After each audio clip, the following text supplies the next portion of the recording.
ਵਾਹਿਗੁਰੂ ਜੀ ਕਾ ਖਾਲਸਾ ਵਾਹਿਗੁਰੂ ਜੀ ਕੀ ਫਤਿਹ।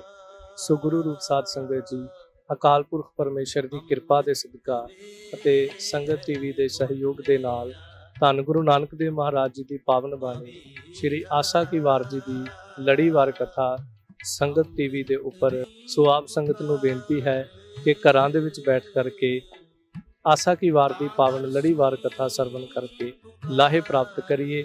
ਵਾਹਿਗੁਰੂ ਜੀ ਕਾ ਖਾਲਸਾ ਵਾਹਿਗੁਰੂ ਜੀ ਕੀ ਫਤਿਹ। ਸਤਨਾਮ ਸ਼੍ਰੀ ਵਾਹਿਗੁਰੂ ਜੀ। ਸ਼ਲੋਕ ਮਹੱਲਾ ਪਹਿਲਾ। ਸੋ ਗਰੀਬ ਨਵਾਜ ਹਜ਼ੂਰ ਦਾਤਾਰ ਸ਼੍ਰੀ ਗੁਰੂ ਨਾਨਕ ਦੇਵ ਮਹਾਰਾਜ ਜੀ ਅੱਜ ਦੇ ਇਸ ਪਾਵਨ ਸ਼ਲੋਕ ਅੰਦਰ ਆਸਾ ਕੀ ਵਾਰ ਅੰਦਰ ਸਾਹਿਬ ਜੋ ਬਖਸ਼ਿਸ਼ਾਂ ਕਰ ਰਹੇ ਨੇ। ਹੁਣ ਤੱਕ 7 ਸ਼ਲੋਕ ਗੁਰੂ ਕਿਰਪਾ ਨਾਲ ਸੰਪੂਰਨ ਹੋਏ। 7 ਸ਼ਲੋਕਾਂ ਅੰਦਰ ਸਾਹਿਬ ਜੀ ਨੇ ਵੱਖ-ਵੱਖ ਤਰੀਕੇ ਦੇ ਨਾਲ ਵੱਖ-ਵੱਖ ਮਜ਼ਮੂਨ ਦੇ ਕਰਕੇ ਸਾਹਿਬ ਨੇ ਸਮਝਾਇਆ। ਸੋ ਅੱਜ ਦਾਤਾਰ ਪਾਤਸ਼ਾਹ ਕਿਰਪਾ ਕਰਨਗੇ ਕਿ ਉਹ ਅਕਾਲ ਪੁਰਖ ਪਰਮੇਸ਼ਰ ਸਾਰੀ ਸ੍ਰਿਸ਼ਟੀ ਦੇ ਉੱਤੇ ਰਹਿਣ ਵਾਲੇ ਜਿਹੜੇ ਜੀਵ ਹਨ ਉਹਨਾਂ ਦਾ ਪਾਲਣਹਾਰਾ ਹੈ। ਉਸ ਤੋਂ ਉਪਰੰਤ ਇਸ ਧਰਤੀ ਦੇ ਉੱਤੇ ਬੜੇ ਜੀਵ ਹਨ ਜੋ ਚੰਗਿਆਈਆਂ ਕਰਦੇ ਨੇ, ਜੋ ਧਰਮ ਦੇ ਕਰਮ ਕਰਦੇ ਹਨ, ਧਰਮ ਦੇ ਚਿੰਨ੍ਹ ਵੀ ਪਹਿਨਦੇ ਹਨ, ਧਰਮ ਦੀ ਮਰਿਆਦਾ ਨੂੰ ਵੀ ਨਿਭਾਉਂਦੇ ਨੇ, ਪਰ ਅਖੀਰ ਉਸ ਨਾਮ ਤੋਂ ਸਖਣੇ ਹੋਣ ਕਰਕੇ ਸੰਸਾਰ ਤੋਂ ਖਾਲੀ ਤੁਰ ਜਾਂਦੇ ਨੇ। ਪੌੜੀ ਦੇ ਅੰਦਰ ਸਾਹਿਬ ਜੋ ਆਸੀਸ ਬਖਸ਼ਿਸ਼ ਕਰਨਗੇ ਕਿ ਉਹ ਮੇਰਾ ਦਾਤਾਰ ਅਕਾਲ ਪੁਰਖ ਪਰਮੇਸ਼ਰ ਜੁਗਾਂ ਜੁਗਾਂਤਰਾਂ ਤੋਂ ਇੱਕ ਹੈ, ਜੋ ਉਸ ਦੇ ਨਾਲ ਜੁੜ ਗਿਆ ਹੈ, ਜੋ ਉਹਨੂੰ ਜੋਹਾਰੀਆਂ ਕਰਦਾ ਹੈ, ਜੋ ਉਹਨੂੰ ਨਮਸਕਾਰਾਂ ਕਰਦਾ ਹੈ, ਉਹ ਤੇ ਧਰਤੀ ਤੇ ਆਇਆ ਪ੍ਰਵਾਨ ਸਫਲਾ ਹੈ। ਪਰ ਇੱਕ ਮੂਰਖ ਇਨਸਾਨ ਹੈ ਜਿਹਨੇ ਸਾਰੀ ਜ਼ਿੰਦਗੀ ਜਿਹੜੀ ਹੈ ਉਹ ਕੂੜ ਨੂੰ, ਸੰਸਾਰ ਨੂੰ, ਪਦਾਰਥਾਂ ਨੂੰ ਇਕੱਤਰਿਤ ਕਰਦਿਆਂ ਗਵਾ ਦਿੱਤੀ, ਨਾਲ ਇਸ ਮਨੁੱਖਾ ਜਨਮ ਨੂੰ ਗਵਾ ਦਿੱਤਾ। ਉਹਨੂੰ ਸਾਹਿਬ ਜੀ ਅਖੀਰ ਤੇ ਕਹਿਣਗੇ ਵਿੱਚ ਦੁਨੀਆ ਕਾਹੇ ਆਇਆ, ਕਿ ਤੂੰ ਇਸ ਦੁਨੀਆ ਦੇ ਵਿੱਚ ਕਿਉਂ ਆਇਆ ਹੈ। ਸੋ ਸਾਹਿਬ ਪ੍ਰਾਰੰਭਤਾ ਕਰਦੇ ਨੇ ਇਸ ਪਾਵਨ 8ਵੇਂ ਸ਼ਲੋਕ ਦੀ। ਪੁਰਖਾਂ ਬਿਰਖਾਂ ਤੀਰਥਾਂ ਤਟਾਂ ਮੇਘਾਂ ਖੇਤਾਂ। ਪੁਰਖਾਂ ਇਸ ਧਰਤੀ ਦੇ ਉੱਤੇ ਰਹਿਣ ਵਾਲੇ ਜਿਤਨੇ ਪੁਰਖ, ਜਿਤਨੇ ਮਨੁੱਖ ਹਨ, ਅਤੇ ਬਿਰਖਾਂ ਬ੍ਰਿਕਸ਼ ਰੁੱਖ ਆਦਿਕ, ਉਹਨਾਂ ਰੁੱਖਾਂ ਦੇ ਉੱਤੇ ਰਹਿਣ ਵਾਲੇ ਜਿਹੜੇ ਪੰਛੀ ਹਨ, ਅਤੇ ਉਹਨਾਂ ਰੁੱਖਾਂ ਦੇ ਥੱਲੇ ਲੰਘਣ ਵਾਲੇ, ਬਹਿਣ ਵਾਲੇ, ਸਾਹ ਲੈਣ ਵਾਲੇ ਜਿਹੜੇ ਮਨੁੱਖ ਹਨ। ਫਿਰ ਉਹਨਾਂ ਰੁੱਖਾਂ ਦੀ ਛਾਂ ਨੂੰ ਪਸ਼ੂ ਵੀ ਮਾਣਦੇ ਨੇ। ਕਈ ਦਫਾ ਖੇਤਾਂ ਦੇ ਵਿੱਚ ਪਸ਼ੂ ਚਰਦੇ ਨੇ, ਜਦੋਂ ਧੁੱਪ ਦੁਪਹਿਰ ਲੱਗਦੀ ਉਹ ਰੁੱਖਾਂ ਦੀ ਛਾਂ ਹੇਠ ਆ ਕੇ ਬਹਿੰਦੇ ਨੇ। ਫਿਰ ਪੁਰਖਾਂ ਮਨੁੱਖਾਂ ਦੇ ਸਰੀਰ ਅੰਦਰ ਜਿਤਨੇ ਜੀਵ ਹਨ, ਸਾਡੀ ਬੋਡੀ ਦੇ ਅੰਦਰ ਹਜ਼ਾਰਾਂ ਲੱਖਾਂ ਕਰੋੜਾਂ ਸੈੱਲ ਨੇ ਜਿਹੜੇ ਜੀਵਤ ਨੇ, ਛੋਟੇ ਛੋਟੇ ਜੀਵ ਨੇ ਸਾਡੀ ਬੋਡੀ, ਸਾਡੇ ਸਰੀਰ ਦੇ ਅੰਦਰ। ਫਿਰ ਬਿਰਖਾਂ ਦੇ ਅੰਦਰ ਵੀ ਜੀਵ ਨੇ, ਰੁੱਖਾਂ ਦੇ ਵਿੱਚ ਵੀ ਛੋਟੇ ਛੋਟੇ ਜੀਵ ਹਨ। ਫਿਰ ਸਾਹਿਬ ਕਹਿੰਦੇ ਤੀਰਥਾਂ ਤੇ ਤੀਰਥਾਂ ਤੱਟਾਂ, 2 ਸ਼ਬਦ ਨੇ। ਇੱਕ ਤੀਰਥਾਂ ਦਾ ਜ਼ਿਕਰ ਕਰਾਂ ਤਾਂ ਤੀਰਥ ਜਿਹੜੇ ਹਨ ਇਸ ਧਰਤੀ ਦੇ ਉੱਤੇ ਬੇਅੰਤ ਤੀਰਥ ਹਨ। ਵੈਸੇ ਗ੍ਰੰਥਕਾਰਾਂ ਨੇ 68 ਤੀਰਥਾਂ ਨੂੰ ਮਹਾਨਤਾ ਦਿੱਤੀ ਹੈ, ਪਰ ਇਸ ਧਰਤੀ ਦੇ ਉੱਤੇ ਬੇਅੰਤ ਤੀਰਥ ਹਨ। ਕੋਈ ਵੱਡੇ ਰੂਪ ਵਿੱਚ ਹਨ, ਕੋਈ ਛੋਟੇ ਰੂਪ ਅੰਦਰ ਹਨ। ਫਿਰ ਤੱਟਾਂ, ਉਹਨਾਂ ਤੀਰਥਾਂ ਦੇ ਜਿਹੜੇ ਕਿਨਾਰੇ ਹਨ, ਭਾਵ ਕੈਸੇ ਤੀਰਥ ਜੋ ਕਿਸੇ ਦਰਿਆ ਦੇ ਕਿਨਾਰੇ 'ਤੇ, ਜਾਂ ਜੋ ਕਿਸੇ ਨਦੀ ਦੇ ਕਿਨਾਰੇ 'ਤੇ, ਜਾਂ ਜਿਵੇਂ ਨਦੀਆਂ ਨੂੰ ਤੀਰਥ ਮੰਨ ਲਿਆ ਗਿਆ, ਗੰਗਾ ਨੂੰ ਤੀਰਥ ਮੰਨਿਆ ਗਿਆ। ਗੰਗਾ ਦਾ ਕੋਈ ਵੀ ਕਿਨਾਰਾ ਹੋਵੇ, ਭਾਵੇਂ ਉਹ ਕਿਸੇ ਜੰਗਲ ਦੇ ਵਿੱਚ ਦੀ ਗੁਜ਼ਰਦਾ ਪਿਆ, ਭਾਵੇਂ ਉਹ ਕਿਸੇ ਸ਼ਹਿਰ ਦੇ ਵਿੱਚ ਦੀ ਗੁਜ਼ਰਦਾ ਹੈ, ਭਾਵੇਂ ਉਹ ਕਿਨਾਰਾ ਕਿਸੇ ਪਿੰਡ ਦੇ ਵਿੱਚ ਦੀ ਗੁਜ਼ਰਦਾ ਹੈ, ਸੱਚ ਇਹ ਹੈ ਜਿੱਥੇ ਵੀ ਗੰਗਾ ਦਾ ਕਿਨਾਰਾ ਹੈ ਉਹਨੂੰ ਤੀਰਥ ਦਾ ਕਿਨਾਰਾ ਮੰਨਿਆ ਜਾਂਦਾ ਹੈ। ਸੋ ਇਸ ਕਰਕੇ ਤੀਰਥਾਂ ਦੇ ਕਿਨਾਰੇ, ਤੇ ਫਿਰ ਤੀਰਥ ਜਿਹੜੇ ਇਹਨਾਂ ਨਦੀਆਂ ਦਰਿਆਵਾਂ ਦੇ ਕਿਨਾਰੇ 'ਤੇ ਬਣੇ, ਉਹਨਾਂ ਤੀਰਥਾਂ ਦੇ ਜਿਹੜੇ ਕਿਨਾਰੇ ਹਨ। ਸੋ ਸਾਹਿਬ ਕਹਿੰਦੇ ਮੇਘਾਂ ਖੇਤਾਂ। ਮੇਘਾਂ ਇਹ ਬੱਦਲ ਜੋ ਹਨ, ਇਹਨਾਂ ਬੱਦਲਾਂ ਦੇ ਵਿੱਚ ਜਿਹੜੇ ਜੀਵ ਹਨ, ਕਿਉਂਕਿ ਬੱਦਲਾਂ ਅੰਦਰ ਪਾਣੀ ਹੈ, ਪਾਣੀ ਦੇ ਅੰਦਰ ਜੀਵ ਹਨ। ਖੇਤਾਂ, ਅਤੇ ਇਹ ਜਿਤਨੀ ਖੇਤੀ ਹੈ, ਜੋ ਖੇਤੀ ਕਿਸਾਨ ਕਰਦਾ ਹੈ, ਫਿਰ ਖੇਤਾਂ ਦੇ ਅੰਦਰ ਬੜੇ ਜੀਵ ਆਪਾਂ ਦੇਖਦੇ ਹਾਂ। ਜਦੋਂ ਖੇਤੀ ਕਰਦੇ ਹਾਂ ਤਾਂ ਖੇਤਾਂ ਦੇ ਵਿੱਚ ਚੂਹੇ ਵੀ ਨੇ, ਖੇਤਾਂ ਦੇ ਅੰਦਰ ਹੋਰ ਵੀ ਫਸਲੀ ਜੀਵ ਜੋ ਜ਼ਮੀਨ ਦੇ ਉੱਤੇ ਚੱਲ ਰਹੇ ਨੇ। ਫਿਰ ਫਸਲ ਦੇ ਵਿੱਚ ਜਿਹੜੇ ਜੀਵ ਪੈਂਦੇ ਨੇ, ਫਸਲ ਨੂੰ ਟਿੱਡੀ ਪੈ ਜਾਣੀ, ਫਿਰ ਫਸਲ ਨੂੰ ਹੋਰ ਕੀੜੇ ਨੇ ਆ ਕਰਕੇ ਲੱਗ ਜਾਣਾ, ਫਸਲ ਨੂੰ ਕਿਸੇ ਪ੍ਰਕਾਰ ਦਾ ਕੋਈ ਕੀੜਾ ਆ ਕਰਕੇ ਚੰਬੜ ਜਾਣਾ। ਜੋ ਇਸ ਤਰ੍ਹਾਂ ਮੇਘਾਂ ਖੇਤਾਂ, ਇਹਨਾਂ ਸਾਰਿਆਂ ਦੀ ਸਾਹਿਬ ਗਿਣਤੀ ਕਰਵਾ ਕੇ ਅੱਗੇ ਕਹਿੰਦੇ ਦੀਪਾਂ ਲੋਆਂ ਮੰਡਲਾਂ ਖੰਡਾਂ ਵਰ ਪੰਡਾਂ। ਦੀਪਾਂ, ਜੋ ਇਸ ਧਰਤੀ ਦੇ ਉੱਤੇ 7 ਦੀਪ ਜਿਹੜੇ ਹਨ ਮੰਨੇ ਗਏ ਹਨ। ਫਿਰ ਲੋਆਂ, ਇੱਕ ਤਾਂ 3 ਲੋਕ, ਸਵਰਗ ਲੋਕ, ਮਾਤ ਲੋਕ, ਪਾਤਾਲ ਲੋਕ। ਫਿਰ 14 ਲੋਕ ਜਿਹੜੇ ਹਨ ਉਹ ਇਸਲਾਮ ਦੇ ਅੰਦਰ ਮੰਨੇ ਜਾਂਦੇ ਨੇ। ਹੋਰ ਵੀ ਗ੍ਰੰਥਕਾਰਾਂ ਨੇ 14 ਲੋਕਾਂ ਦਾ ਜ਼ਿਕਰ ਕੀਤਾ, ਪਰ ਧੰਨ ਗੁਰੂ ਨਾਨਕ ਮਹਾਰਾਜ ਜਦੋਂ ਸਮਝਾਉਂਦੇ ਨੇ, ਸਾਹਿਬ ਕਹਿੰਦੇ ਇਹ ਸਿਰਫ ਤੁਹਾਡੀ ਵਿਆਖਿਆ ਦੇ ਵਿੱਚ ਹੋ ਸਕਦਾ ਹੈ। ਬਗਦਾਦ ਦੇ ਪੀਰ ਦਸਤਗੀਰ ਨੂੰ ਵੀ ਇਹੀ ਸਮਝਾਇਆ ਕਿ ਤੇਰੀ ਵਿਆਖਿਆ ਦੇ ਵਿੱਚ 7 ਪਾਤਾਲ ਹੋ ਸਕਦੇ ਨੇ, 7 ਆਕਾਸ਼ ਹੋ ਸਕਦੇ ਨੇ, ਪਰ ਹਕੀਕਤ ਇਸ ਬ੍ਰਹਿਮੰਡ ਦੀ ਇਹ ਹੈ, ਧਰਤੀ ਹੋਰ ਪਰੈ ਹੋਰ ਹੋਰ, ਤਿਸਤੇ ਭਾਰ ਤਲੈ ਕਵਣ ਜੋਰ, ਕਿ ਧਰਤੀ ਹੋਰ ਪਰੇ ਤੋਂ ਹੋਰ ਹੈ। ਫਿਰ ਆਕਾਸ਼ਾਂ ਦੀ ਗੱਲ ਪਈ ਤਾਂ ਸਾਹਿਬ ਕਹਿੰਦੇ ਤੁਹਾਡੀ ਗਿਣਤੀ 7 ਮੰਨਦੀ ਹੋਏਗੀ, ਪਰ ਸਾਡੀ ਗਿਣਤੀ ਤਾਂ ਇਹ ਕਹਿੰਦੀ ਪਾਤਾਲਾਂ ਪਾਤਾਲ, ਲੱਖ ਆਗਾਸਾ ਆਗਾਸ, ਲੱਖਾਂ ਪਤਾਲ ਲੱਖਾਂ ਆਕਾਸ਼ ਨੇ। ਸੋ ਖੈਰ ਇੱਥੇ ਸਾਹਿਬ ਕਹਿੰਦੇ ਜਿਤਨੇ ਵੀ ਦੀਪ, ਜਿਤਨੇ ਵੀ ਲੋ, ਜਿਤਨੇ ਵੀ ਭਵਨ ਹਨ, ਮੰਡਲਾਂ ਅਤੇ ਜਿਹੜੇ ਮੰਡਲ ਹਨ, ਵਿਦਵਾਨਾਂ ਨੇ ਮੰਨਿਆ 400 ਕੋਹ ਦਾ ਏਰੀਆ ਜਿਹੜਾ ਗੋਲਾਕਾਰ, ਉਹ ਇੱਕ ਮੰਡਲ ਹੈ। ਫਿਰ ਖੰਡਾਂ, ਜੋ ਇਸ ਧਰਤੀ ਦੇ ਉੱਤੇ 9 ਖੰਡ, ਜਿਵੇਂ ਭਰਤ ਖੰਡ, ਭਾਰਤ ਖੰਡ ਇੱਕ ਖੰਡ ਹੈ। ਫਿਰ ਵਰਪੰਡਾਹਾਂ, ਇਹ ਸਮੁੱਚਾ ਬ੍ਰਹਿਮੰਡ ਜਿਹੜਾ ਹੈ, ਇਹਨਾਂ ਸਾਰਿਆਂ ਦੇ ਅੰਦਰ ਰਹਿਣ ਵਾਲੇ ਜਿਤਨੇ ਵੀ ਜੀਵ ਹਨ, ਭਾਵੇਂ ਉਹ ਇਹਨਾਂ ਲੋਕਾਂ ਦੇ ਅੰਦਰ, ਦੀਪਾਂ ਦੇ ਅੰਦਰ, ਇਹ ਭਰਤ ਖੰਡ 9 ਖੰਡਾਂ ਦੇ ਵਿੱਚ, ਸਮੁੱਚੇ ਬ੍ਰਹਿਮੰਡ ਦੇ ਵਿੱਚ ਹਨ। ਇਸ ਤੋਂ ਉਪਰੰਤ ਸਾਹਿਬ ਇੱਕ ਹੋਰ ਗਿਣਤੀ ਕਰਦੇ ਨੇ, ਦਾਤਾਰ ਕਹਿੰਦੇ ਅੰਡਜ ਜੇਰਜ ਉਤਪੂਜਾਂ ਖਾਣੀ ਸੇਤ ਜਾਹਾਂ। ਖਾਣੀ 4 ਪ੍ਰਕਾਰ ਦੀਆਂ ਖਾਣੀਆਂ ਨੇ, ਜਿਨ੍ਹਾਂ ਦੇ ਵਿੱਚ 4 ਪ੍ਰਕਾਰ ਨਾਲ ਅਸੀਂ ਕਹੀਏ ਕਿ ਜੀਵ ਜਿਹੜੇ ਇਸ ਧਰਤੀ ਤੇ ਜਨਮ ਲੈਂਦੇ ਨੇ। ਇੱਕ ਤਾਂ ਅੰਡਜ, ਜੋ ਆਂਡੇ ਦੇ ਵਿੱਚੋਂ ਪੈਦਾ ਹੁੰਦੇ ਨੇ। ਬਹੁਤ ਪੰਛੀ ਜਿਨ੍ਹਾਂ ਦੇ ਬੋਟ ਬੱਚੇ ਜਿਹੜੇ ਨੇ ਆਂਡੇ ਦੇ ਵਿੱਚੋਂ ਜਨਮ ਲੈਂਦੇ ਨੇ। ਫਿਰ ਸਾਹਿਬ ਜੀ ਕਹਿੰਦੇ ਜੇਰਜ, ਬੜੇ ਜੀਵ ਜਿਸ ਤਰ੍ਹਾਂ ਮਨੁੱਖ ਹੈ, ਪਸ਼ੂ ਹੈ, ਇਹ ਜੇਰ ਦੇ ਦੁਆਰਾ ਜਨਮ ਲੈ ਰਹੇ ਨੇ, ਇਹਨਾਂ ਦਾ ਜਨਮ ਕਿਸੇ ਆਂਡੇ ਦੇ ਵਿੱਚ ਨਹੀਂ ਹੈ। ਉਸ ਤੋਂ ਉਪਰੰਤ ਤੀਜੀ ਖਾਣੀ ਆ ਜਾਂਦੀ ਹੈ ਉਤਪੂਜਾਂ, ਜਿਹੜੇ ਜ਼ਮੀਨ 'ਚੋਂ ਪੈਦਾ ਹੁੰਦੇ ਨੇ। ਜਿਸ ਤਰ੍ਹਾਂ ਅਸੀਂ ਕਹੀਏ ਰੁੱਖ ਜ਼ਮੀਨ 'ਚੋਂ ਪੈਦਾ ਹੋ ਰਿਹਾ, ਪਹਾੜ ਜ਼ਮੀਨ 'ਚੋਂ ਪੈਦਾ ਹੁੰਦੇ ਨੇ, ਇਸ ਤਰ੍ਹਾਂ ਇਹ ਰੁੱਖ ਜਿਹੜੇ ਕਿਸੇ ਆਂਡੇ 'ਚੋਂ ਜਾਂ ਕਿਸੇ ਮਾਂ ਦੇ ਗਰਭ ਵਿੱਚੋਂ ਜਨਮ ਨਹੀਂ ਲੈਂਦੇ, ਇਹ ਜ਼ਮੀਨ 'ਚੋਂ ਪੈਦਾ ਹੁੰਦੀ, ਫਸਲ ਜ਼ਮੀਨ 'ਚੋਂ ਪੈਦਾ ਹੁੰਦੀ। ਫਿਰ ਸਾਹਿਬ ਕਹਿੰਦੇ ਸੇਤ ਜਾਂ, ਜੋ ਇਸ ਪਸੀਨੇ ਦੇ ਵਿੱਚੋਂ ਪੈਦਾ ਹੁੰਦੇ ਨੇ। ਪਸੀਨੇ ਦੇ ਵਿੱਚ ਸਾਡੀ ਬੋਡੀ ਦੇ ਵਿੱਚ ਜੀਵ, ਸਿਰ ਦੇ ਵਿੱਚ ਖਾਸ ਕਰਕੇ ਪਸੀਨਾ ਜ਼ਿਆਦਾ ਆਵੇ, ਤੇ ਪੁਰਾਣੇ ਸਮਿਆਂ 'ਚ, ਅੱਜ ਕੱਲ੍ਹ ਵੀ ਲੋਕ ਸਿਰ ਨੂੰ ਹਵਾ ਲਵਾਉਂਦੇ ਨੇ, ਥੋੜ੍ਹਾ ਕੇਅਰ ਕਰਦੇ ਨੇ, ਨਹੀਂ ਤਾਂ ਜੇ ਜ਼ਿਆਦਾ ਪਸੀਨਾ ਜੰਮਦਾ ਜਾਏ, ਉਸ ਮੈਲ ਦੇ ਵਿੱਚੋਂ ਜੂਆਂ ਆਦਿਕ ਜੀਵ ਜਿਹੜੇ ਨੇ ਉਹ ਉਸ ਪਸੀਨੇ ਦੇ ਵਿੱਚੋਂ ਪੈਦਾ ਹੁੰਦੇ ਹਨ। ਸੋ ਇਸ ਤਰ੍ਹਾਂ 4 ਪ੍ਰਕਾਰ ਦੀਆਂ ਇਹ ਖਾਣੀਆਂ। ਤੇ ਸਾਹਿਬ ਜੀ ਸਾਰਿਆਂ ਦਾ ਜ਼ਿਕਰ ਕਰਕੇ ਜੋ ਸਮਝਾਉਣਾ ਚਾਹੁੰਦੇ, ਸੋ ਮਿਤ ਜਾਣੈ ਨਾਨਕਾ ਸਰਾ ਮੇਰਾ ਜਨਤਾ, ਕਿ ਸੋ ਮਿਤ ਜਾਣੈ ਨਾਨਕਾ। ਉਹ ਅਕਾਲ ਪੁਰਖ ਪਰਮੇਸ਼ਰ ਜਿਹੜਾ ਹੈ ਨਾ, ਉਹ ਸਾਰਿਆਂ ਦੀ ਮਿਤ ਨੂੰ, ਗਤੀ ਨੂੰ, ਮਰਿਆਦਾ ਨੂੰ ਜਾਣਦਾ ਹੈ। ਜ਼ਿਕਰ ਫਿਰ ਮੈਂ ਦੁਹਰਾਵਾਂ, ਭਾਵੇਂ ਪੁਰਖ ਨੇ, ਭਾਵੇਂ ਬ੍ਰਿਕਸ਼ ਨੇ, ਭਾਵੇਂ ਤੀਰਥ, ਭਾਵੇਂ ਤੀਰਥਾਂ ਦੇ ਕਿਨਾਰੇ ਤੇ ਵਸਣ ਵਾਲੇ ਲੋਕ, ਸਾਧੂ ਆਦਿਕ ਸੰਤ, ਜਗਿਆਸੂ, ਸਾਧਨਾ ਕਰਨ ਵਾਲੇ ਜਾਂ ਤੀਰਥ ਯਾਤਰੀ ਹੋਣ, ਭਾਵੇਂ ਬੱਦਲ, ਭਾਵੇਂ ਇਹ ਖੇਤੀ, ਦੀਪ ਲੋ ਮੰਡਲ ਖੰਡਲ ਵਰਪੰਡ, ਸਾਰਿਆਂ ਦਾ ਜ਼ਿਕਰ ਕਰਕੇ, 4 ਪ੍ਰਕਾਰ ਦੀ ਖਾਣੀਆਂ ਦਾ ਜ਼ਿਕਰ ਕਰਕੇ, ਫਿਰ ਸਾਹਿਬ ਕਹਿੰਦੇ ਸਰਾਂ ਮੇਰਾ ਜਨਤਾਹ, ਸਰੋਵਰਾਂ ਦੇ ਅੰਦਰ, ਫਿਰ ਸਰਾਂ ਸਮੁੰਦਰਾਂ ਦੇ ਅੰਦਰ ਰਹਿਣ ਵਾਲੇ ਜੀਵ। ਫਿਰ ਮੇਰਾ ਸਮੇਰੂ ਪਰਬਤ, ਸਮੇਰੂ ਪਰਬਤ ਦੇ ਉੱਤੇ ਜਿਹੜੇ ਜੀਵ ਰਹਿੰਦੇ ਨੇ, ਜਿਹੜੇ ਆਪਾਂ ਦੇਖੇ ਤੱਕ ਨਾ ਹੋਵਣ।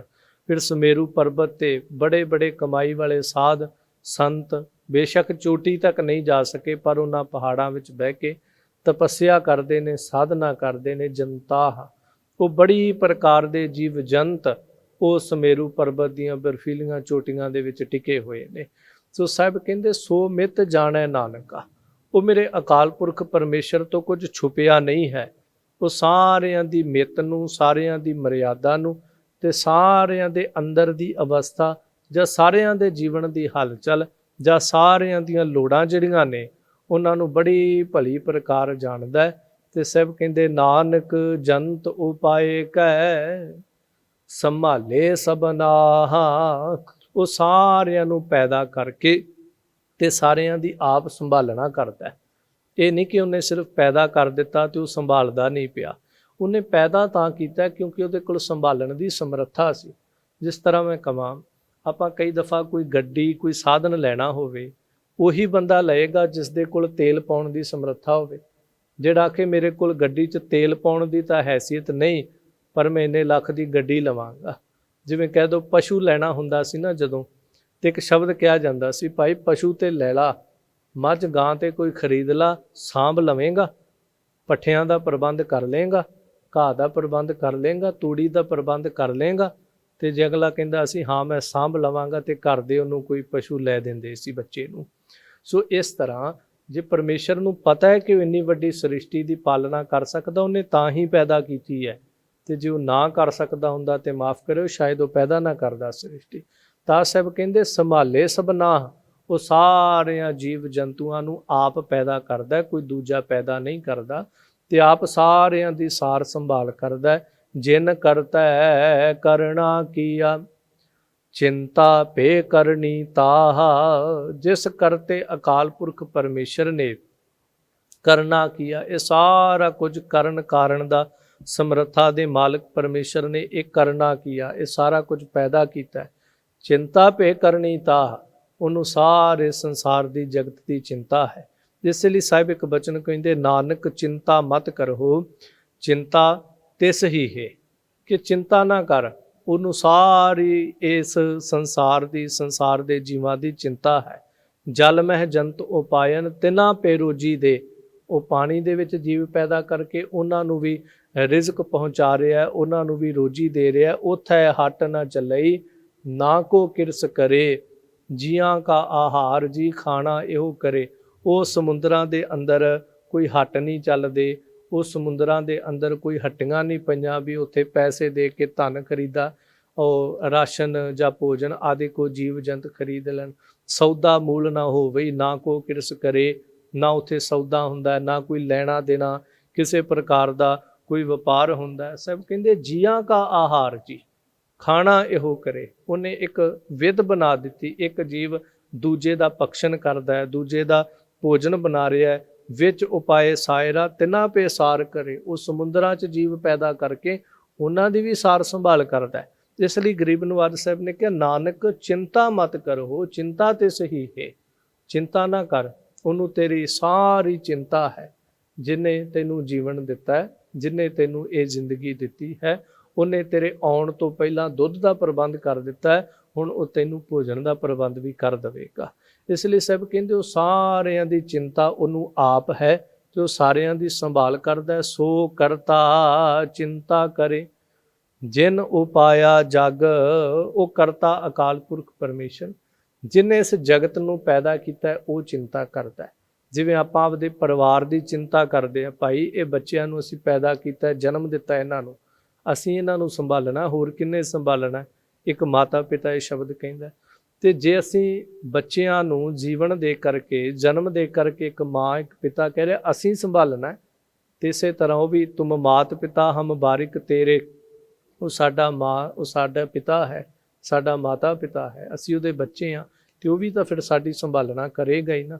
ਤਾਂ ਸਾਹਿਬ ਕਹਿੰਦੇ ਉਹਨੇ ਜਗ ਉਪਾਇਆ, ਉਹ ਸੰਭਾਲਦਾ। ਤਿਸ ਜੋ ਹਾਰੀ ਸਵਸਤ ਤਿਸ ਦੀ ਬਾਣ ਅਭਗ। ਤੂੰ ਇੰਜ ਕਰ, ਜੋ ਹਾਰੀ ਉਹਨੂੰ ਨਮਸਕਾਰਾਂ ਕਰਿਆ ਕਰ, ਦਿਨ ਰਾਤ ਉਹਨੂੰ ਆਰਾਧ, ਉਹਦਾ ਸ਼ੁਕਰ ਕਰ, ਉਹਦੇ ਸ਼ੁਕਰ ਵਿੱਚ ਜੁੜ। ਤੇ ਸਵਸਤ ਤਿਸ, ਉਹ ਨਿਸ਼ਕਾਮ ਹੈ। ਫਿਰ ਜੋ ਉਸ ਅਕਾਲ ਪੁਰਖ ਪਰਮੇਸ਼ਰ ਨੂੰ ਜੋ ਹਾਰੀਆਂ ਨਮਸਕਾਰਾਂ ਕਰਦਾ ਹੈ, ਸਭ ਕਹਿੰਦੇ ਉਹ ਪੂਜਨ ਯੋਗ ਹੋ ਜਾਂਦਾ ਹੈ।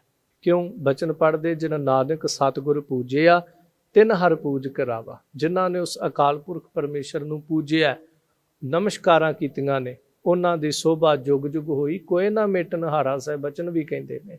ਸੋ ਇਸ ਤਰ੍ਹਾਂ ਇੱਥੇ ਵੀ ਦਾਤਾਰ ਕਹਿੰਦੇ ਉਹਨੂੰ ਨਮਸਕਾਰਾਂ ਕਰ। ਕਿਉਂ? ਤਿਸ ਦੀਵਾਨ ਅਪੱਗ, ਉਹਦਾ ਜਿਹੜਾ ਦੀਵਾਨ ਹੈ ਨਾ ਅਪੱਗ, ਖੰਡਨ ਤੋਂ ਰਹਿਤ ਹੈ, ਉਹ ਲਗਾਤਾਰ ਚੱਲਣ ਵਾਲਾ ਅਖੰਡ ਹੈ। ਇੱਕ ਦੀਵਾਨ ਉਹਦਾ ਆ ਸਤ ਸੰਗਤ, ਜਦੋਂ ਆਪਾਂ ਕਹਿੰਦੇ ਉੱਥੇ ਦੀਵਾਨ ਸੱਜਿਆ, ਆ ਉਹਦਾ ਸਤ ਸੰਗਤ ਰੂਪੀ ਦੀਵਾਨ ਵੀ ਅਪੱਗ ਹੈ, ਅਖੰਡ ਰੂਪ ਅੰਦਰ। ਇੱਕ ਜਗ੍ਹਾ ਸਮਾਪਤੀ ਹੁੰਦੀ, ਦੁਨੀਆ ਦੇ ਬੇਅੰਤ ਥਾਵਾਂ ਤੇ ਸਤ ਸੰਗਤ ਦਿਨ ਰਾਤ ਚੱਲਦੇ ਹਨ। ਫਿਰ ਬਾਣ ਦਾ ਅਰਥ ਹੈ ਆਦਤ। ਉਹਦਾ ਇੱਕ ਸੁਭਾਅ ਜਿਹੜਾ ਹੈ ਕਿ ਉਹ ਕਿਰਪਾਲੂ ਹੈ, ਉਹ ਸੁਭਾਅ ਨੇ ਅਜੇ ਤੱਕ ਛੱਡਿਆ ਨਹੀਂ। ਆਪਾਂ ਆਪਣੀ ਆਦਤ ਨੂੰ ਬਦਲ ਲੈਂਦੇ, ਆਪਾਂ ਕਦੀ ਦਾਨੀ ਹੋ ਜਾਂਦੇ ਹਾਂ, ਕਦੀ ਮੰਗਤੇ ਵੀ ਬਣ ਜਾਂਦੇ ਹਾਂ, ਕਦੀ ਉਪਕਾਰੀ ਹੋ ਜਾਂਦੇ ਹਾਂ, ਕਦੀ ਅੱਤ ਦੇ ਨਿਰਦਈ ਵੀ ਹੋ ਜਾਂਦੇ ਹਾਂ, ਕਦੀ ਕੁਛ ਦੇਣ ਵਾਲੇ ਹੁੰਨੇ, ਕਦੀ ਲੈਣ ਵਾਲੇ ਵੀ ਹੋ ਜਾਂਦੇ। ਪਰ ਉਹਦਾ ਇੱਕ ਸੁਭਾਅ ਕਿਰਪਾਲੂ ਹੈ। ਉਹਦਾ ਇਹ ਸੁਭਾਅ ਜਿਹੜਾ ਆਦਤ ਜਿਹੜੀ ਅਪੱਗ, ਖੰਡਣ ਤੋਂ ਰਹਿਤ ਹੈ, ਟੁੱਟਣ ਤੋਂ ਰਹਿਤ ਹੈ। ਉਹ ਦਿਆਲੂ ਹੈ। ਮੁੱਢ ਕਦੀਮਾ ਤੋਂ ਇਹਨਾਂ ਜੀਵਾਂ ਦੇ ਉੱਤੇ ਭਾਵੇਂ ਕੋਈ ਆਸਤਕ ਹੈ, ਭਾਵੇਂ ਕੋਈ ਨਾਸਤਕ ਹੈ, ਸਾਰਿਆਂ ਦੇ ਉੱਤੇ ਆਪਣੀ ਰਹਿਮਤ ਕਰਕੇ ਸਾਰਿਆਂ ਤੇ ਦਇਆਲਤਾ ਕਰਦਾ। ਤਾਂ ਸਾਹਿਬ ਕਹਿੰਦੇ ਦੀਵਾਨ ਅਪੱਗ, ਉਸ ਐਸੇ ਅਕਾਲ ਪੁਰਖ ਪਰਮੇਸ਼ਰ ਨੂੰ ਨਮਸਕਾਰ ਕਰ। ਨਾਨਕ ਸੱਚੇ ਨਾਮ ਬਿਨ ਕਿਆ ਟਿੱਕਾ ਕਿਆ ਤੱਗ। ਉਸ ਸੱਚੇ ਨਾਮ ਤੋਂ ਬਿਨਾ ਜੇ ਨਾਮ ਤੇਰੇ ਪੱਲੇ ਵਿੱਚ ਨਹੀਂ ਹੈ ਤਾਂ ਸਾਹਿਬ ਕਹਿੰਦੇ ਕਿਆ ਟਿੱਕਾ, ਤੂੰ ਮਸਤਕ ਦੇ ਉੱਤੇ ਤਿਲਕ ਲਾ ਲਵੇਂ, ਟਿੱਕਾ ਲਾ ਲਵੇਂ, ਕਿਆ ਤੱਗ, ਜਨੇਊ ਪਾਇਆ ਹੋਵੇ ਤੇਰੇ ਪਾਇਨ ਤੱਗ, 3 ਧਾਗਿਆਂ ਵਾਲਾ ਜਨੇਊ ਪਾਲਾ, ਕਿਆ ਕੀ ਫਾਇਦਾ ਇਹਦਾ?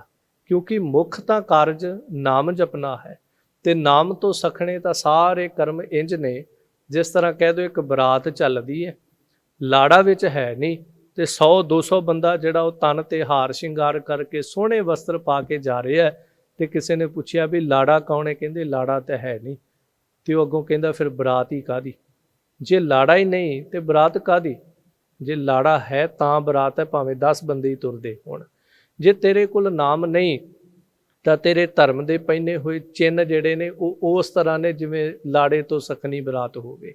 ਸੋ ਇਸ ਲਈ ਸਾਹਿਬ ਜੀ ਨੇ ਸਾਰਿਆਂ ਵੱਲ ਇਸ਼ਾਰਾ ਕੀਤਾ ਹੈ। ਮਤਾ ਕਿ ਇੱਕ ਬ੍ਰਾਹਮਣ ਨੂੰ ਕਿਹਾ ਗਿਆ, ਭਾਵੇਂ ਮੈਂ ਹਾਂ, ਜੇ ਮੇਰੇ ਕੋਲ ਨਾਮ ਨਹੀਂ, ਜੇ ਮੇਰੇ ਅੰਦਰ ਬਾਣੀ ਨਹੀਂ, ਜਾਂ ਮੇਰੇ ਅੰਦਰ ਸਿਮਰਨ ਸਾਧਨਾ ਨਹੀਂ, ਤੇ ਮੈਂ ਤਨ ਦੇ ਉੱਤੇ ਭਾਵੇਂ ਜਿਤਨੇ ਮਰਜ਼ੀ ਧਰਮ ਦੇ ਵਸਤਰ ਰੋਜ਼ ਬਦਲ ਕੇ ਇਹਨਾਂ ਕੱਪੜਿਆਂ ਨੂੰ ਪਹਿਨਾਂ, ਰੋਜ਼ ਬਦਲ ਕੇ ਆਪਣੇ ਇਸ ਤਨ ਦੇ ਸ਼ਿੰਗਾਰ ਨੂੰ ਕਰਾਂ, ਧਰਮ ਦੇ ਚਿੰਨ੍ਹ ਜਿਹੜੇ ਹਨ ਉਹਨਾਂ ਨੂੰ ਬਹੁਤ ਪਿਆਰ ਨਾਲ ਸਾਰ ਸੰਭਾਲ ਕਰਾਂ, ਪਰ ਅੰਦਰ ਨਾਮ ਨਾ ਹੋਵੇ ਤਾਂ ਸਾਹਿਬ ਮੈਨੂੰ ਵੀ ਇਹੀ ਸ਼ਬਦ ਵਰਤਦੇ ਨੇ।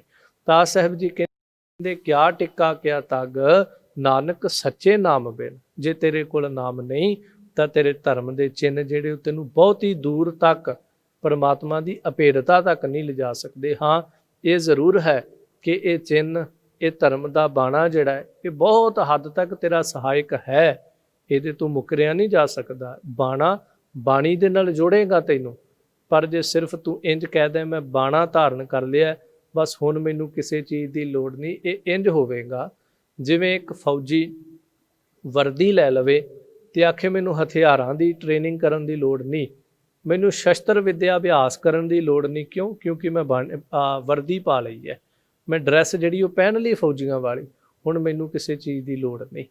ਤੇ ਉਹ ਫਿਰ ਜਿਸ ਦਿਨ ਜੰਗ ਲੱਗੇਗੀ ਨਾ, ਉਸ ਦਿਨ ਨਾ ਉਹ ਲੜ ਸਕੇਗਾ, ਨਾ ਹਥਿਆਰ ਚਲਾ ਸਕੇਗਾ, ਨਾ ਜੰਗੇ ਮੈਦਾਨ ਵਿੱਚ ਖੜ ਸਕੇਗਾ। ਹੁਣ ਇੱਕ ਹੈ ਜਿਹਨੇ ਵਰਦੀ ਵੀ ਪਹਿਨੀ ਤੇ 9 ਮਹੀਨੇ ਫੌਜ 'ਚ ਜਾ ਕੇ ਟ੍ਰੇਨਿੰਗ ਵੀ ਕੀਤੀ, ਉਹ ਫਿਰ ਸਰਹੱਦਾਂ ਤੇ ਜਾ ਕੇ ਸ਼ਹਾਦਤਾਂ ਵੀ ਦਿੰਦੇ ਨੇ, ਉਹ ਛਾਤੀਆਂ ਡਾਹ ਕਰਕੇ ਉਹਨਾਂ ਤੋਪਾਂ ਦੇ ਅੱਗੇ ਖੜ ਵੀ ਜਾਂਦੇ ਹਨ। ਸੋ ਇਸ ਲਈ ਨਾਮ ਵੀ ਜ਼ਰੂਰੀ, ਬਾਣੀ ਵੀ ਜ਼ਰੂਰੀ ਤੇ ਬਾਣਾ ਵੀ ਜ਼ਰੂਰੀ। ਪਰ ਨਿਰਾ ਬਾਣਾ ਪਾ ਕੇ ਮੈਂ ਆਖੀ ਜਾਵਾਂ ਕਿ ਮੈਨੂੰ ਬਾਣੀ ਦੀ ਹੁਣ ਲੋੜ ਹੀ ਕੁਛ ਨਹੀਂ, ਤਾਂ ਸਾਹਿਬ ਕਹਿੰਦੇ ਫਿਰ ਨਾਨਕ ਸੱਚੇ ਨਾਮ, ਨਾਮ ਤੋਂ ਬਿਨਾ ਇਹ ਚਿੰਨ੍ਹ ਕਿਸੇ ਅਰਥ ਨਹੀਂ ਹਨ। ਮਹੱਲਾ ਪਹਿਲਾ। ਲੱਖ ਨੇਕੀਆਂ ਚੰਗਿਆਈਆਂ, ਲੱਖ ਪੁੰਨਾ ਪਰਵਾਨ। ਲੱਖਾਂ ਨੇਕੀਆਂ ਕਰ। ਨੇਕੀ ਸ਼ਬਦ ਇਸਲਾਮ ਵਿੱਚ ਵਰਤਿਆ ਜਾਂਦਾ ਹੈ। ਚੰਗਿਆਈ ਸ਼ਬਦ ਜਿਹੜਾ ਉਹ ਹਿੰਦੂ ਧਰਮ ਵਿੱਚ ਚੰਗਿਆਈ ਸ਼ਬਦ ਵਰਤਿਆ ਜਾਂਦਾ। ਸਾਹਿਬ ਨੇ ਦੋਨੋਂ ਇਕੱਠੇ ਰੱਖ ਦਿੱਤੇ। ਲੱਖਾਂ ਨੇਕੀਆਂ ਕਰ, ਲੱਖਾਂ ਚੰਗਿਆਈਆਂ ਕਰ, ਲੱਖਾਂ ਪੁੰਨ ਕਰ, ਜਿਹੜੇ ਪ੍ਰਵਾਨ ਹੋਣ, ਜਿਨ੍ਹਾਂ ਨੂੰ ਸੰਸਾਰ ਪ੍ਰਵਾਨ ਕਰ ਲੈਂਦਾ। ਆਪਾਂ ਸੰਸਾਰ ਤੇ ਕੋਈ ਵੀ ਚੰਗਾ ਕਰਮ ਕਰੀਏ, ਦੁਨੀਆ ਝੱਟ ਦੇ ਨੇ ਉਹਨੂੰ ਪ੍ਰਵਾਨ ਕਰ ਲੈਂਦੀ। ਹਾਂ ਬਈ ਇਹ ਬੰਦਾ ਪ੍ਰਵਾਨ ਕਰ ਲਓ, ਬੜਾ ਧਰਮੀ ਹੈ, ਬੜੇ ਚੰਗੇ ਕੰਮ ਕਰਦਾ, ਬੜੇ ਸੋਹਣੇ ਕੰਮ ਕਰਦਾ, ਦੁਨੀਆ ਪ੍ਰਵਾਨ ਕਰ ਲੈਂਦੀ। ਤੇਰੇ ਕਰਮਾਂ ਨੂੰ ਵੀ ਪ੍ਰਵਾਨ ਕਰ ਲੈਂਦੀ, ਤੈਨੂੰ ਵੀ ਕਈ ਦਫਾ ਪ੍ਰਵਾਨ ਕਰ ਲੈਂਦੀ। ਤੇ ਸਾਹਿਬ ਜ਼ਿਕਰ ਕਰਦੇ, ਲੱਖ ਤਪ ਉੱਪਰ ਤੀਰਥਾਂ ਸਹਿਜ ਜੋਗ ਬੇਬਾਣ। ਤੂੰ ਚੰਗਿਆਈਆਂ ਵੀ ਕਰ, ਤੂੰ ਪੁੰਨ ਵੀ ਕਰ ਲੱਖਾਂ ਪ੍ਰਕਾਰ ਦੇ, ਫਿਰ ਲੱਖ ਤਪ ਵੀ ਕਰ, ਫਿਰ ਤੀਰਥਾਂ ਤੇ ਜਾ ਕਰਕੇ ਵੀ ਤਪ ਕਰ। ਇੱਕ ਤਪ ਜੋ ਘਰ ਵਿੱਚ ਕੀਤਾ ਜਾਂਦਾ, ਇੱਕ ਤੀਰਥਾਂ ਤੇ ਬਹਿ ਕਰਕੇ ਸਾਧੂ ਤਪ ਕਰਦੇ ਨੇ। ਕੁਝ ਲੋਕ ਤੀਰਥਾਂ ਤੇ ਚਲੀਸੇ ਛਿਲੇ ਵੀ ਕੱਟਣ ਵਾਸਤੇ ਜਾਂਦੇ ਹਨ। ਫਿਰ ਬੇਬਾਨ ਜੰਗਲਾਂ ਦੇ ਵਿੱਚ ਬਹਿ ਕਰਕੇ ਸਹਿਜ ਜੋਗ, ਸਹਿਜ ਅਵਸਥਾ ਦੇ ਵਿੱਚ ਟਿਕ ਕਰਕੇ ਯੋਗ ਸਾਧਨਾ ਕਰਨੀ, ਯੋਗ ਆਸਨ ਕਰਨੇ। ਜੋਗੀਆਂ ਦੀ ਤਰ੍ਹਾਂ ਕਦੀ ਤਨ ਨੂੰ ਪੁੱਠੇ ਲਟਕਾਉਣਾ, ਕਦੀ ਧੂਣੀਆਂ ਤਪਾ ਕਰਕੇ ਬੈਠਣਾ। ਸੋ ਸਾਹਿਬ ਕਹਿੰਦੇ ਸਾਰੇ ਕਰਮ ਵੀ ਕਰਦਾ ਹੋਵੇ। ਉਸ ਤੋਂ ਉਪਰੰਤ ਲੱਖ ਸੋ ਰਤਨ ਸੰਗਰਾਮ, ਰਣ ਮਹਿ ਛੁਟਹਿ ਪ੍ਰਾਣ। ਲੱਖਾਂ ਸੂਰਮਿਆਂ ਦੀ ਤਰ੍ਹਾਂ ਹੋਵੇ। ਇੱਕ ਤਾਂ ਲੱਖਾਂ ਸੂਰਮੇ ਹੋਣ, ਕਿਉਂਕਿ ਇੱਕ ਬੰਦੇ ਦਾ ਜ਼ਿਕਰ ਨਹੀਂ ਹੋ ਰਿਹਾ। ਤੀਰਥਾਂ ਤੇ ਵੀ ਲੱਖਾਂ, ਜੋਗੀ ਵੀ ਲੱਖਾਂ ਹੀ ਨੇ, ਇੱਕ ਜੋਗੀ ਨਹੀਂ ਧਰਤੀ ਤੇ। ਸੋ ਇੱਕ ਗਿਣਤੀਵਾਚਕ ਸ਼ਬਦ ਹੈ। ਫਿਰ ਸਾਹਿਬ ਜੀ ਕਹਿੰਦੇ ਲੱਖਾਂ ਸੂਰਮਿਆਂ ਦੀ ਤਰ੍ਹਾਂ ਹੋ ਕਰਕੇ ਜਾਂਗੇ ਮੈਦਾਨ ਵਿੱਚ ਲੜੇ। ਰਣ ਮਹਿ ਛੁੱਟੈ ਪ੍ਰਾਣ, ਲੜਦਿਆਂ ਲੜਦਿਆਂ ਜਾਂਗੇ ਮੈਦਾਨ ਦੇ ਵਿੱਚ ਪ੍ਰਾਣ ਛੁੱਟ ਜਾਣ। ਇਹ ਸਰੀਰ ਜਿਹੜਾ ਹੈ ਸ਼ਹਾਦਤ ਜਾਮ ਇਹਨੂੰ ਪ੍ਰਾਪਤ ਕਰ ਲਵੇ। ਇਹ ਸਰੀਰ ਜਿਹੜਾ ਹੈ ਸ਼ਹਾਦਤ ਦੇ ਦੇਵੇ, ਕੁਰਬਾਨੀ ਦੇ ਦੇਵੇ। ਲੱਖ ਸੁਰਤੀ ਲੱਖ ਗਿਆਨ ਧਿਆਨ, ਪੜ੍ਹੀਐ ਪਾਠ ਪੁਰਾਣ। ਫਿਰ ਲੱਖਾਂ ਵਾਰ ਸੁਰਤੀਆਂ ਸਿਮਰਤੀਆਂ ਨੂੰ ਪੜ੍ਹ। ਉਸ ਤੋਂ ਬਾਅਦ ਸੁਰਤੀ ਭਾਵ ਕਿ ਜੋ ਸ਼ਰੂਤੀਆਂ ਹਨ, ਸਿਮਰਤੀਆਂ ਦੇ ਸ਼ਲੋਕ ਆਦਿਕ ਹਨ, ਲੱਖਾਂ ਨੇ। ਸਾਰੇ ਗ੍ਰੰਥਾਂ ਦੇ, ਵੇਦਾਂ ਦੇ, ਸ਼ਾਸਤਰਾਂ, ਪੁਰਾਣਾਂ, ਉਪਨਿਸ਼ਦਾਂ ਦੇ ਲੱਖਾਂ ਸ਼ਲੋਕ ਹਨ। ਫਿਰ ਸਾਹਿਬ ਕਹਿੰਦੇ ਲੱਖ ਗਿਆਨ ਧਿਆਨ, ਲੱਖਾਂ ਵਾਰ ਗਿਆਨ ਕਰ, ਭਾਵ ਕਿ ਲੱਖਾਂ ਤਰ੍ਹਾਂ ਦਾ ਗਿਆਨ, ਲੱਖਾਂ ਕਿਤਾਬਾਂ ਨੂੰ ਪੜ੍ਹ ਕੇ। ਅਗਲੇ ਸ਼ਲੋਕਾਂ 'ਚ ਵੀ ਸਾਹਿਬ ਪੜ੍ਹਨ ਵਾਲਿਆਂ ਦਾ ਜ਼ਿਕਰ ਕਰਨਗੇ। ਸੋ ਭਾਵ ਲੱਖਾਂ ਮੰਤਰ ਵੀ ਜਪ ਕਰ ਲਾ, ਲੱਖਾਂ ਮੰਤਰਾਂ ਨੂੰ ਧਿਆ ਵੀ ਲਾ। ਉਹਨਾਂ ਨੂੰ ਪੜ੍ਹ ਕੇ, ਗ੍ਰੰਥਾਂ ਨੂੰ, ਉਹਨਾਂ ਮੰਤਰਾਂ ਨੂੰ ਪੜ੍ਹ ਕੇ ਬੜਾ ਗਿਆਨ ਪ੍ਰਾਪਤ ਕਰ। ਫਿਰ ਉਹਨਾਂ ਮੰਤਰਾਂ ਦਾ ਧਿਆਨ ਵੀ ਕਰਦਾ ਹੋਵੇ ਦਿਨ ਰਾਤ। ਫਿਰ ਪੜ੍ਹੀਐ ਪਾਠ ਪੁਰਾਣ, ਸਵੇਰੇ ਸ਼ਾਮ ਪੁਰਾਣਾਂ ਦਾ ਪਾਠ ਵੀ ਕਰਦਾ ਹੋਵੇ। ਪੱਕਾ ਪਾਠੀ ਹੋਵੇ ਪੁਰਾਣਾਂ ਨੂੰ ਪੜ੍ਹਨ ਵਾਲਾ, ਵੇਦ ਪਾਠੀ ਹੋਵੇ, ਵੇਦਾਂ ਨੂੰ ਪੜ੍ਹਨ ਵਾਲਾ। ਪਰ ਇੱਕ ਗੱਲ ਯਾਦ ਰੱਖੀ, ਜਿਨ ਕਰਤਾ ਕਰਨਾ ਕੀਆ, ਲਿਖਿਆ ਆਵਣ ਜਾਣ। ਜਿਸ ਕਰਤੇ ਅਕਾਲ ਪੁਰਖ ਪਰਮੇਸ਼ਰ ਨੇ ਆ ਸਾਰਾ ਕਰਨਾ ਕੀਆ, ਆ ਸਾਰਾ ਪ੍ਰਪੰਚ ਜਿਹੜਾ ਜਿਹਨੇ ਪੈਦਾ ਕੀਤਾ ਹੈ ਨਾ, ਲਿਖਿਆ ਆਵਣ ਜਾਣ। ਉਹਨੇ ਸਾਡੇ ਸਾਰੇ ਜੀਵਾਂ ਦੇ ਮਸਤਕ ਦੇ ਉੱਤੇ ਆਉਣਾ ਤੇ ਜਾਣਾ ਜਿਹੜਾ ਸੋ ਲਿਖਿਆ ਹੈ। ਉਹਨੇ ਸਾਡੇ ਕਰਮਾਂ ਦੇ ਅਨੁਸਾਰ ਸਾਡਾ ਜੰਮਣ ਤੇ ਮਰਨ ਜਿਹੜਾ ਉਹ ਨਿਰਧਾਰਿਤ ਕੀਤਾ ਹੈ। ਤਾਂ ਸਿੱਖਿਆ ਦਿੰਦੇ ਮੇਰੇ ਸਾਹਿਬ ਸ਼ਲੋਕ ਸੰਪੂਰਨ ਕਰਦਿਆਂ ਕਹਿੰਦੇ, ਨਾਨਕ ਮਤੀ ਮਿਥਿਆ ਕਰਮ ਸੱਚਾ ਨੀਸਾਨ। ਆ ਜਿੰਨੀਆਂ ਮੱਤਾਂ ਤੂੰ ਧਾਰਨ ਕੀਤੀਆਂ ਨੇ ਨਾ, ਇਹ ਸਭ ਮਿਥਿਆ ਹੈ, ਸਭ ਝੂਠ ਹੈ, ਸਭ ਕੂੜ ਹੈ।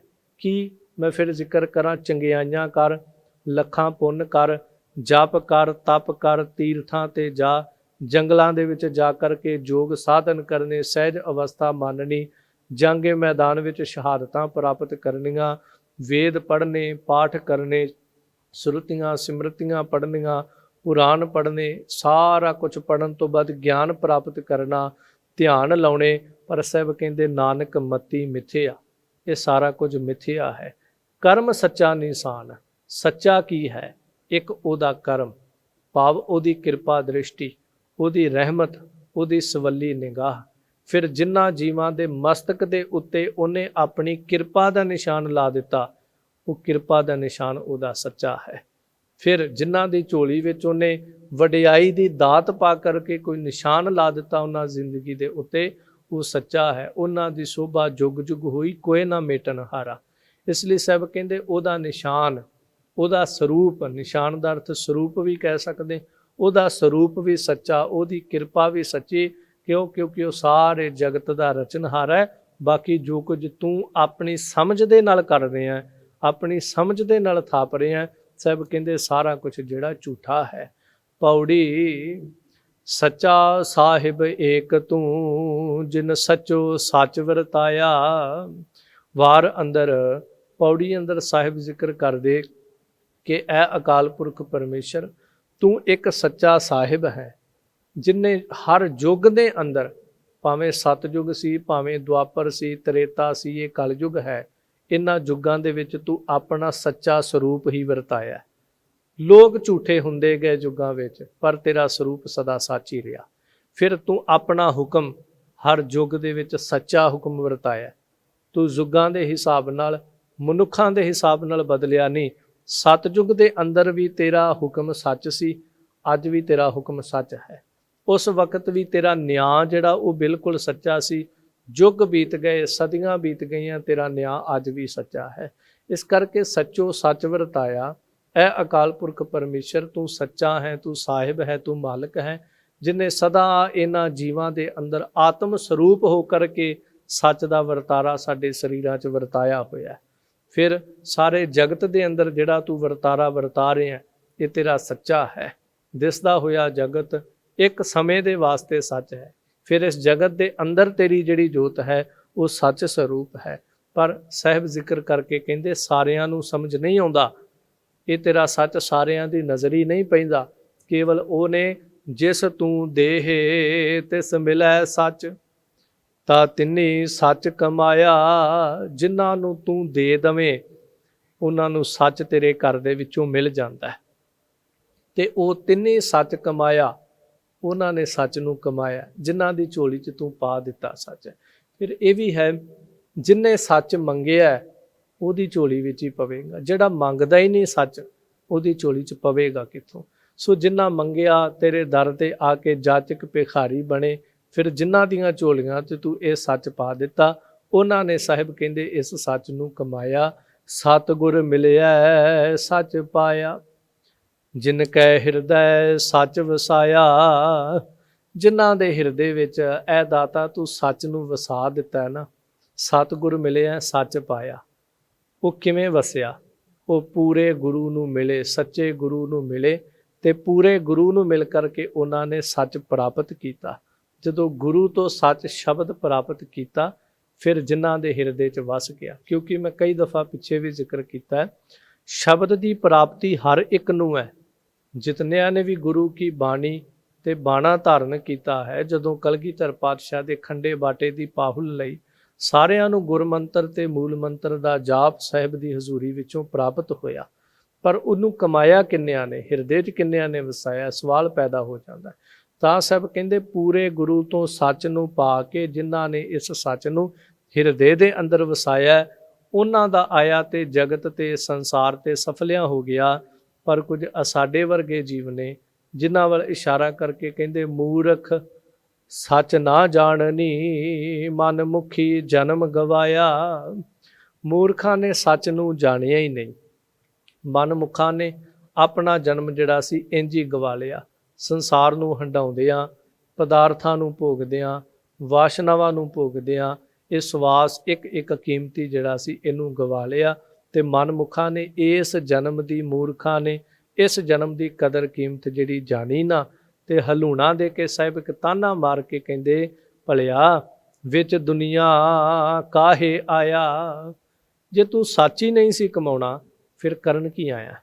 ਜਿਵੇਂ ਕਈ ਦਫਾ ਕੋਈ ਬੰਦਾ ਆਵੇ ਤੇ ਉਹਨੇ ਕੋਈ ਕੰਮ ਨਾ ਕਰਨਾ ਹੋਵੇ ਤੇ ਆਪਾਂ ਉਹਨੂੰ ਕਹਿੰਦੇ ਫਿਰ ਤੂੰ ਆਇਆ ਹੀ ਕਿਉਂ ਜੇ ਤੂੰ ਕੁਛ ਕਰਨਾ ਹੀ ਨਹੀਂ ਸੀ। ਤੇ ਕਿਸੇ ਨੂੰ ਕੰਮ ਵਾਸਤੇ ਸੱਦੀਏ ਆਪਾਂ ਤੇ ਉਹ ਆ ਕੇ ਕਰੇ ਕੁਛ ਨਾ, ਆਪਾਂ ਕਹਿੰਦੇ ਭਾਈ ਤੂੰ ਆਇਆ ਹੀ ਕਿਉਂ ਜੇ ਤੂੰ ਕਰਨਾ ਹੀ ਕੁਛ ਨਹੀਂ ਸੀ। ਜਾਂ ਕੋਈ ਜਾਵੇ ਤੇ ਆਪਾਂ ਕਹਿੰਦੇ ਤੂੰ ਉੱਥੇ ਗਿਆ ਹੀ ਕਿਉਂ ਜੇ ਤੂੰ ਕੁਛ ਕਰਕੇ ਹੀ ਨਹੀਂ ਸੀ ਆਉਣਾ।